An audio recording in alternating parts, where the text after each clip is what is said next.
धुळे जिल्हा मराठी पत्रकार संघ धुळेच्या वतीने लोकशाही मराठी चॅनल तातडीने सुरू करा. जिल्हाधिकाऱ्यांना निवेदन.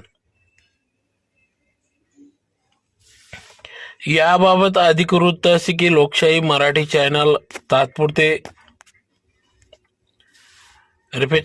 तात्पुरते बंद केल्याबद्दल सर्व शासनाचा धुळे जिल्हा मराठी पत्रकार संघ निषेध करतो असे आशयाचे निवेदन या ठिकाणी जिल्हाधिकाऱ्यांना देण्यात आले. तर मराठी जनतेचा आवाज उठवण्यासाठी सुरू झालेल्या लोकशाही चॅनलचे हे 4थे वर्ष असून अवघ्या 4 वर्षांमध्ये महाराष्ट्रातील असंख्य प्रश्नांना त्यांनी वाचा फोडण्याचे काम केले आहे. जनतेच्या न्यायासाठी सातत्याने लढणाऱ्या झगडणाऱ्या विविध प्रकारच्या प्रश्नांचे उकल करून त्यांना ऐरणीवर